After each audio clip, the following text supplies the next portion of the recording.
Puji Tuhan, saya mengucapkan selamat malam bagi kita semua, bagi seluruh anak-anak Tuhan yang hadir pada malam hari ini. Puji Tuhan, kita bisa beribadah malam kembali, semua oleh karena Tuhan. Bapak Ibu, kita akan segera mendengarkan firman Tuhan.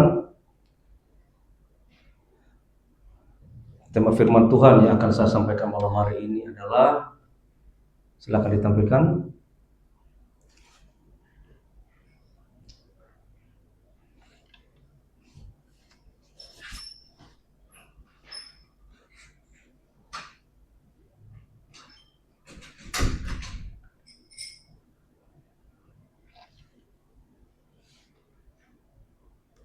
Ya, jadi tema firman Tuhan yang saya sampaikan malam hari ini adalah kematangan menentukan ketahanan. Ya. Kok bisa kematangan itu menentukan ketahanan? Baik, saya terinspirasi dari satu ilustrasi mengenai telur. Silakan ditampilin. Ada satu ilustrasi di sini mengenai telur. Kok bisa kematangan itu menentukan ketahanan? Ya, kasih aja suaranya.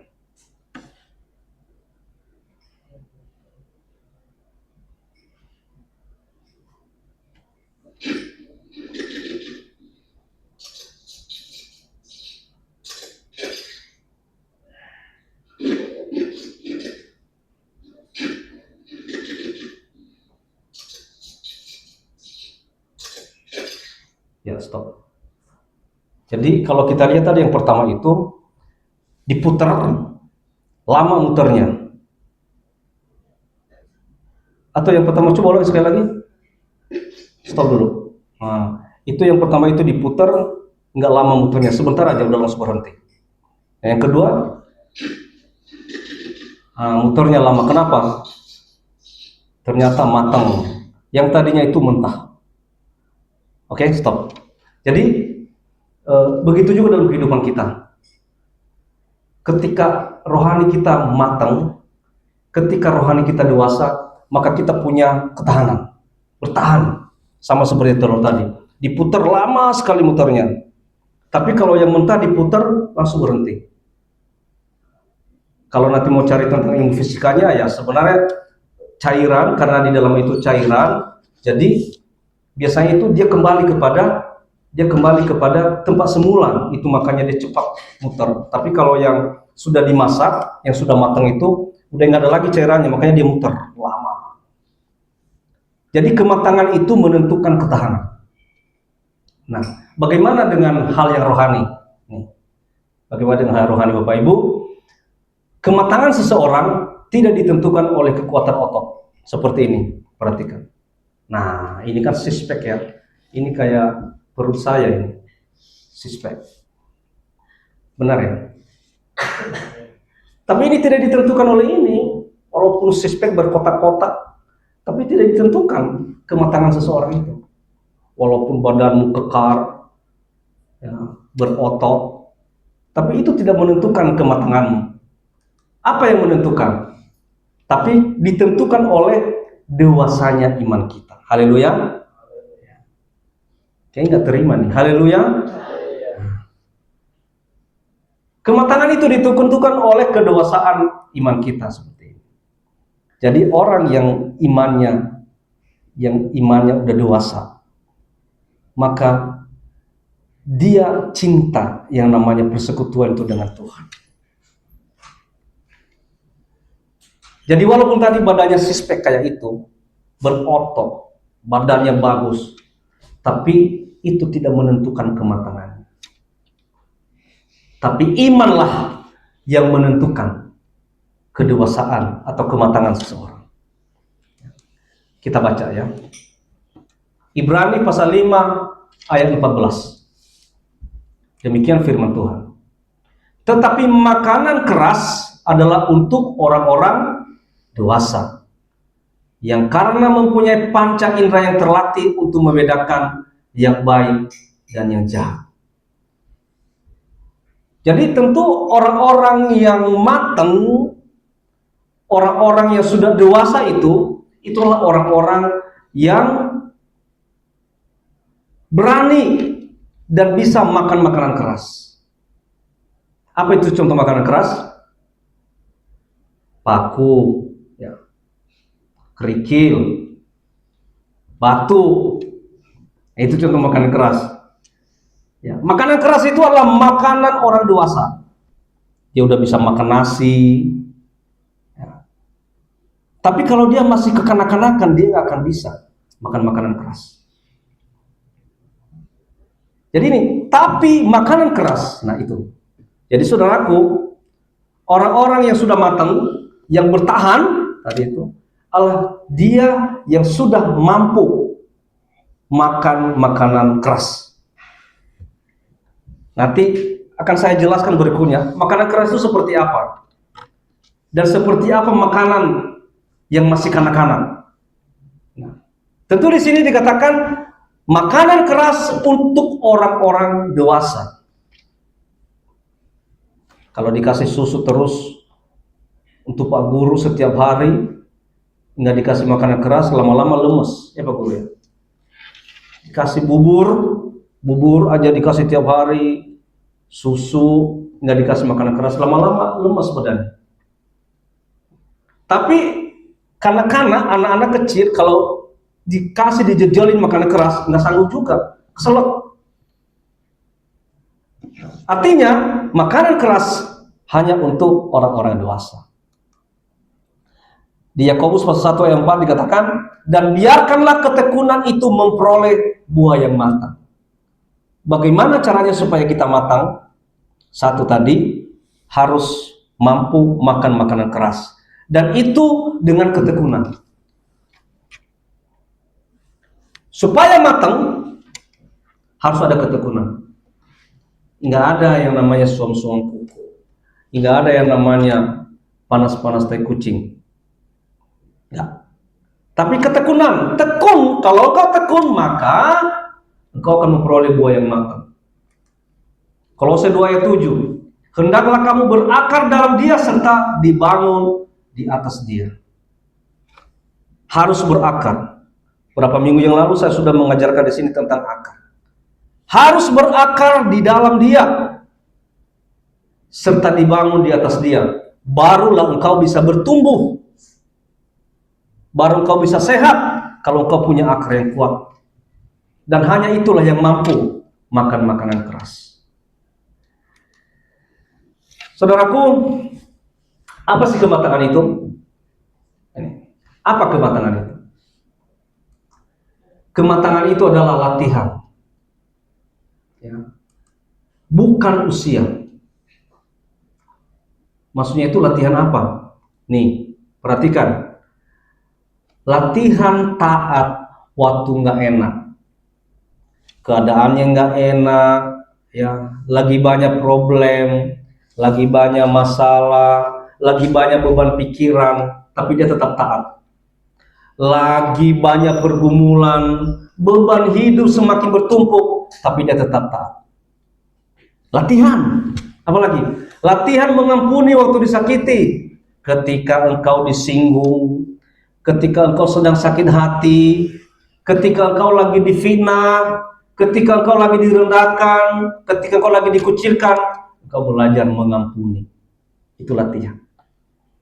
Latihan diam waktu difitnah. Ketika difitnah tidak mau membalas.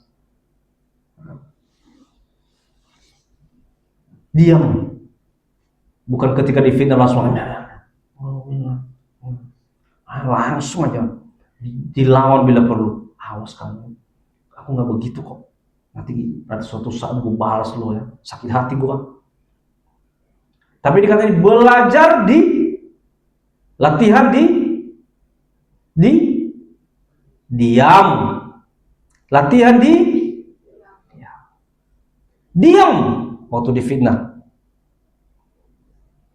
Jadi bukan cari-cari waktu kapan saya balas ini. Harga diri gue nih, gue harus balas nih.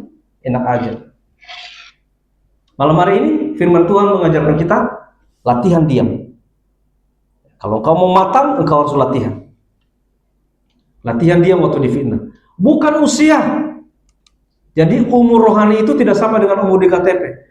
Mungkin di KTP usiamu udah 50 tahun, udah 40 tahun, udah 30 tahun, tapi belum tentu engkau matang, belum tentu engkau dewasa. Tapi ada juga yang masih usia 15 tahun, tapi dia udah matang, udah dewasa secara rohani. Jadi itu tidak menentukan. Jadi umur rohani itu tidak sama dengan umur di KTP.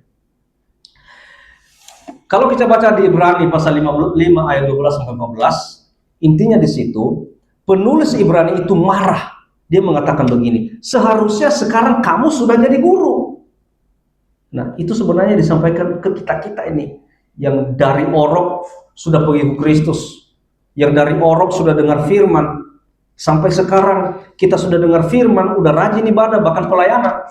Dikatakan, seharusnya kamu sudah jadi guru. Bukan guru Injil. Kalau guru Injil itu namanya GR, BG, STH. Haleluya. Nggak ada loh GR, BG, STH selain di Kirim Wisata. Makanya paling ganteng sendiri itu kalau lagi ngumpul sama Tuhan Setor 8. Coba. Memang sih kalau lagi kamu di Setor 8 itu Pak Guru BG ya ini luar biasa. Lihat dari model celananya masih anak muda loh. Dibandingkan dengan yang lain-lain udah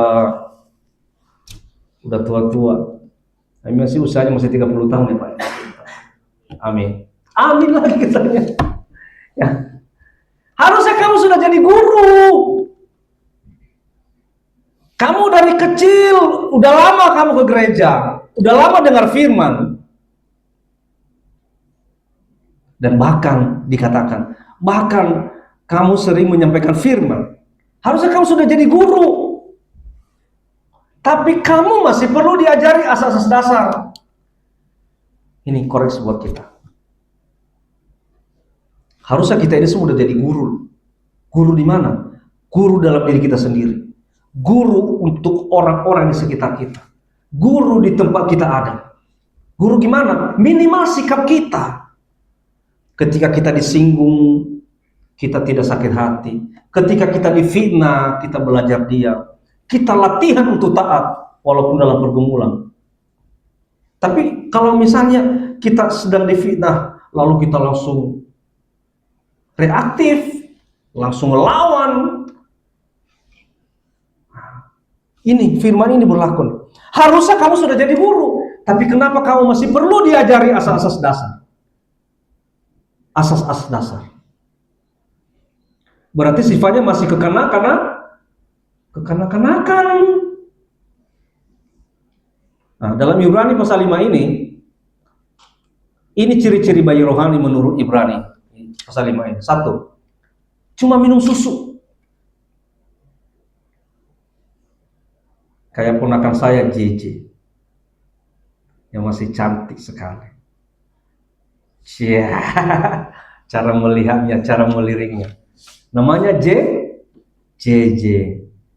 JJ pasti minum susu terus. Kenapa? Usianya masih 8 tahun. Kelas 3 itu 7, 8, 9 tahun. 9 tahun masih minum susu. Wajar. Kenapa? Masih proses pertumbuhan. Nah, ini kekanak-kanakan. Cuma minum susu, sukanya khotbah yang enak didengar. Saudara-saudara, datanglah beribadah, maka pulang dari sini engkau pasti diberkati. Haleluya. Nah, itu maunya. Pulang dari sini semua utang-utangmu akan lunas. Banyaklah memberi. Bawa semua hartamu, bawa ke sini. Nanti engkau digantikan berlipat kali ganda. Ah, senang tuh.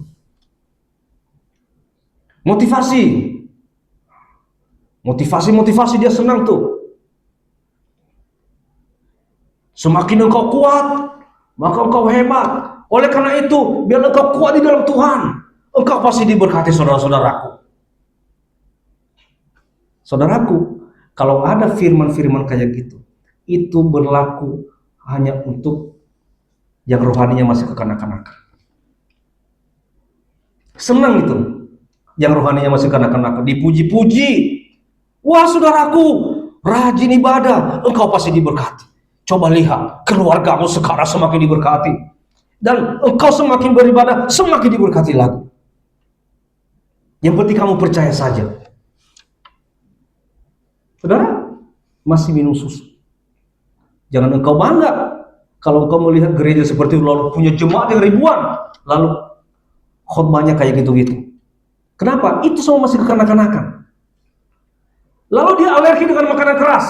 Sama tadi, kalau misalnya ada anak kecil masih setahun, 2 tahun, lalu dijejelin makanan keras, dia bakal kesel.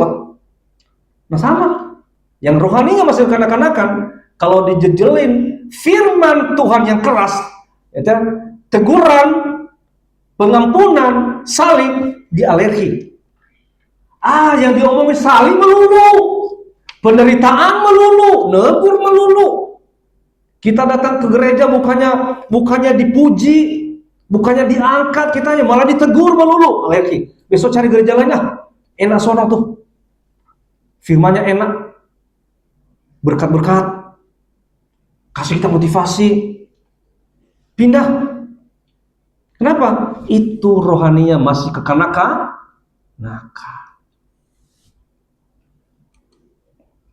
Lalu nggak terlatih bedakan yang baik dan jahat.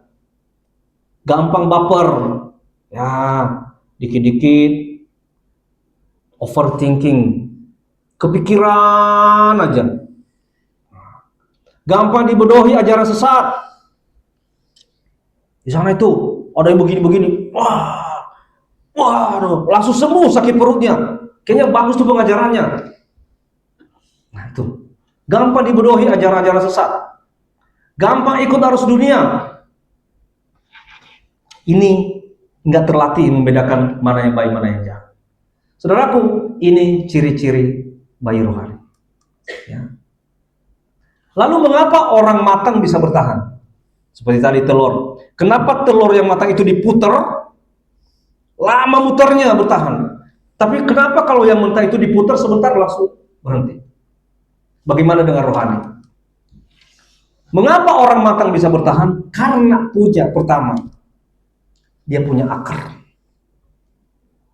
Punya akar. Apa itu akar? Iman yang kokoh di dalam Kristus. Haleluya. Kolose pasal 2 ayat 7. Berakar di dalam dia, enggak cuma datang ke gereja, enggak cuma pelayanan, tapi apa? Beriman serta menjadi pelaku firman. Yang digemelakan di gereja wisata, sebelum diresmikan jadi pospel, ya kita sudah mau masuk tahun ke-6. Ya, tapi setelah diresmikan jadi pospel, kita udah mau 2,5 tahun kita resmi jadi pospel. Artinya bahwa kita ini secara umur udah bisa masuk SD. Udah bisa masuk SD. Oleh karena itu dikatakan janganlah jadi bayi rohani, tapi hendaklah kau punya akar iman yang kokoh di dalam Kristus. Bagaimana itu? Beriman serta menjadi pelaku firman. Jadilah pelaku firman Tuhan. Ya saudaraku, tidak hanya sekedar datang gereja, tidak hanya sekedar pelayanan, tapi hendaklah kau beriman dan menjadi pelaku firman Tuhan. Waktu badai datang, apa itu? Waktu cobaan datang, waktu ujian kehidupan datang, nggak panik. Karena kenapa? Karena janji Tuhan itu sudah nempel di hatinya. Kalau janji Tuhan sudah menempel dalam hati kita, maka kita tidak akan panik. Apa itu setelah akar? Apa? Batang. Dia punya akar, lalu dia punya batang. Apa itu batang? Karakter Kristus. Galatia pasal 5 ayat 22 sampai 23, ini tentang buah-buah roh. Jadi orang dewasa punya buah roh. Sabar waktu diserobot. Yakin kita di sini sabar kalau diserobot. Gak usah jauh-jauh dulu deh, diserobot kalau kita lagi di jalan naik motor, diserobot dari kanan sama yang lain. Sabar nggak kita? Oh iya, makasih Joy. Kata Joy, iya, saya paling sabar katanya. Saya yakinlah, yakin aja. Yang penting saya aminkan ya Joy, saya doakan dalam nama Tuhan Yesus. Sabar, sabar, sabar, sabar. Sabar waktu diserobot Joy. Kalau Joy diserobot, lalu Joy bilang, silakan Bang, silakan. Itu motornya diserobot, nggak apa-apa. Saya anak Tuhan, saya tidak pernah marah. Haleluya. Lemah lembut waktu diserang. Kalau Joy dimaki-maki, nggak pernah melawan. Pasti dilawan dengan lemah lembut. Dia mengatakan, aku anak Tuhan. Ya. Tamparlah pipi kiriku, ku kasih pipi kananku. Tampar pipi kananku, maka ku gigit. Itu lemah lembut waktu diserang. Kemudian penguasaan diri waktu diprovokasi. Kita ini sering gampang terprovokasi. Dipanas-panasin, dikompor-komporin, langsung meledak. Ya. Berarti jangan mau diprovokasi dan jangan juga mau jadi provokator. Ya. Tidak baik. Penguasaan diri waktu diprovokasi, dan itulah batang yang bikin dia nggak gampang patah. Batang itu tidak akan gampang patah kalau seperti ini tadi, dia dewasa. Batangnya itu kuat. Kenapa? Karena akarnya dalam, kuat, maka batangnya juga akan kuat. Yang ketiga, pucuk. Akar, batang, dan punya pucuk. Apa itu pucuk? Pengharapan. Saudaraku, Roma 5 ayat 3-4 ini tentang ketekunan menimbulkan tahan uji, dan tahan uji menimbulkan pengharapan. Orang matang nggak hidup dari keadaan, tapi dia hidup dari janji Tuhan. Haleluya. Kayak nggak terima nih. Haleluya.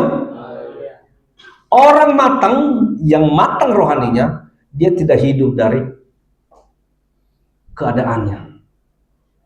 Jangan ketika keadaannya lagi terpuruk, putus asa, bunuh diri, ya, lompat dalam kolam renang, ya. Udah seperti tidak punya pengharapan. Tapi orang yang matang rohaninya, dia hidup dari janji Tuhan. Saudaraku, mari saya tambahkan lagi, ini tanda-tanda kita masih bayi rohani. Apa itu? Mari kita cek diri kita sendiri, apakah di dalam diri kita ada seperti ini. Gampang tersinggung. Katakan 1, 2, 3. Gampang tersinggung. Datang-datang nggak disambut, tersinggung. Ya. Hingga ditegur sapa, tersinggung. Minta-minta duluan ditegur, disapa, nggak mau memulai. Ya. Tidak diutamakan, tersinggung. Gampang tersinggung. Dikritik sedikit, langsung defensif. Defensif itu langsung tidak terima, cari pembenaran dan cari perlawanan. Itu. Ini orang yang masih kekanak-kanakan rohani. Dikritik langsung defensif, langsung cari pembelaan, cari pembenaran. Nggak bisa bedain teguran dan penghinaan. Yang penting dia anggap semua penghinaan. Kalau dia dikritik, dia anggap penghinaan. Suka menyalahkan. Nah, ini dia nih. Gagal, salahkan Tuhan. Salahkan orang, salahkan keadaan. Enggak pernah introspeksi diri. Yang penting kalau dia gagal, salahkan kiri kanan, salahkan siapa. Yang penting siapa yang bisa disalahkan. Siapa yang bisa dikambing hitam.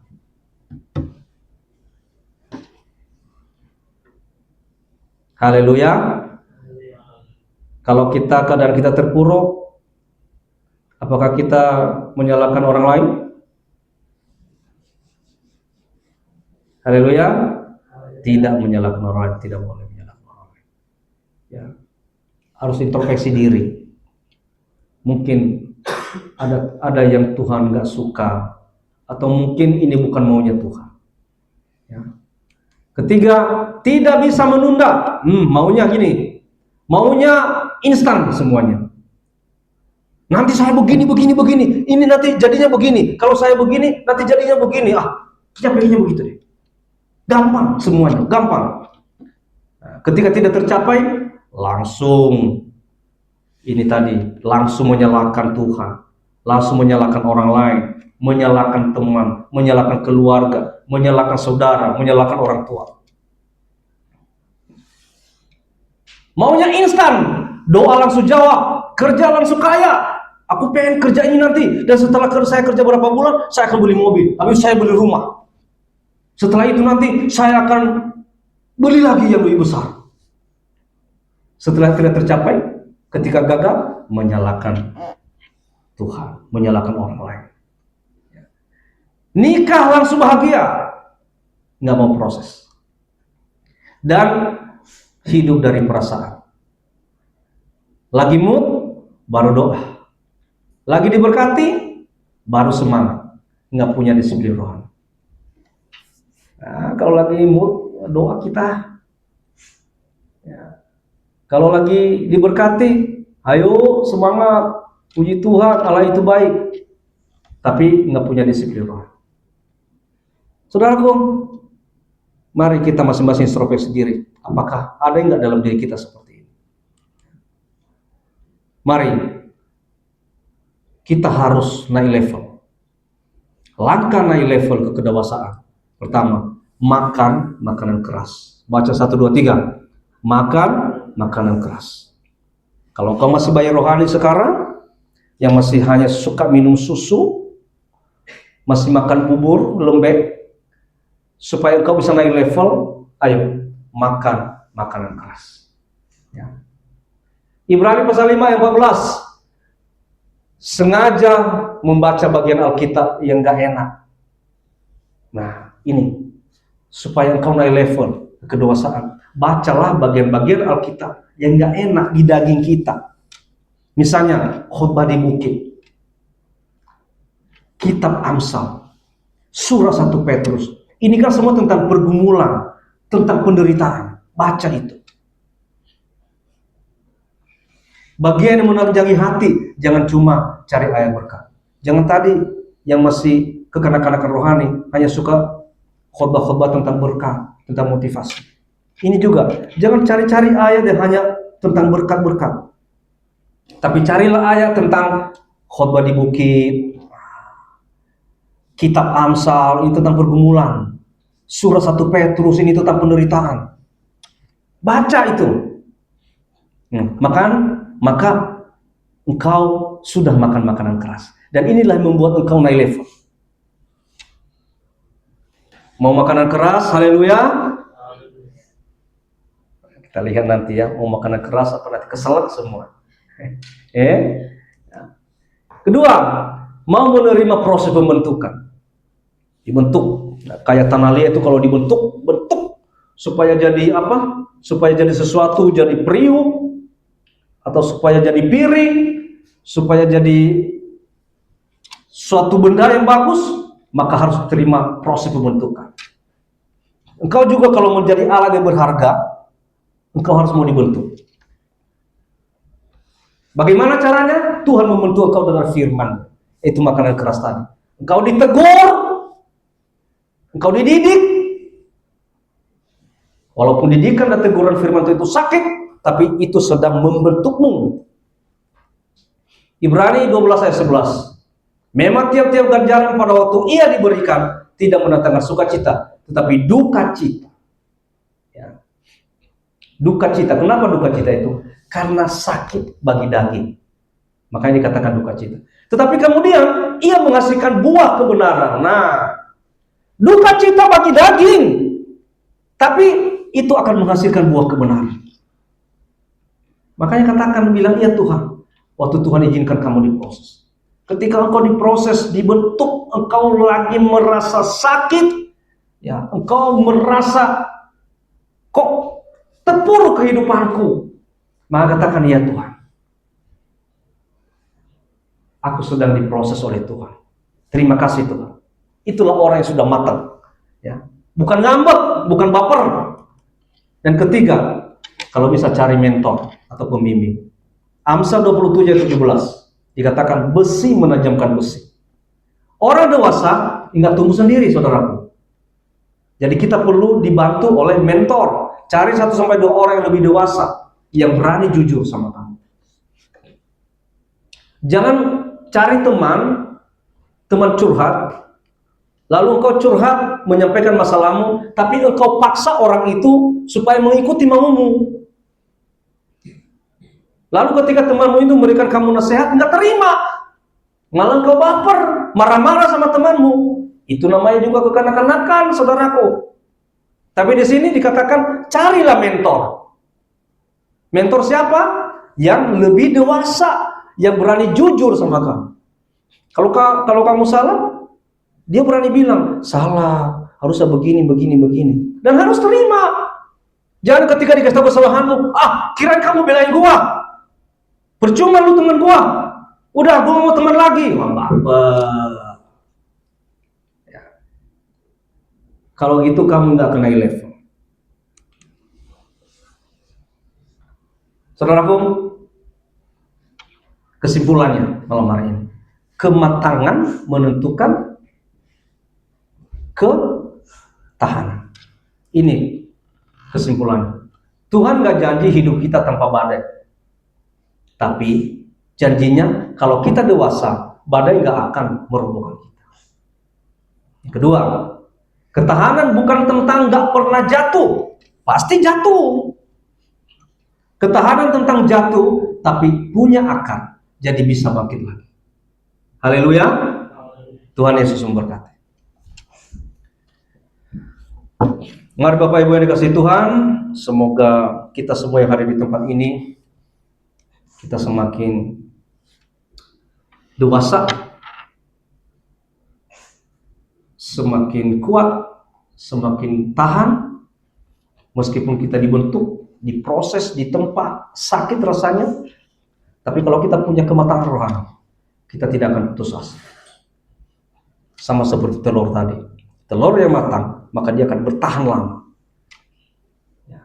Tapi kalau dia masih bayi rohani, boro-boro bertahan, disinggung sedikit, langsung ngambek, baper, dan langsung mundur dari hadapan Tuhan. Itu yang Tuhan nggak mau. Marilah belajar supaya kita naik level. Kalau engkau sekarang merasa engkau masih bayi rohani, naik level lah. Mulai makan makanan keras, mulai makan, mau dengar firman Tuhan yang keras, yang menegur, yang menyucikan, sehingga engkau tidak tertinggal. Haleluya. Mari kita angkat pujian buat Tuhan. Apa tadi pujian yang terakhir itu apa? Ya. Kita angkat pujian buat Tuhan, Kaulah segalanya.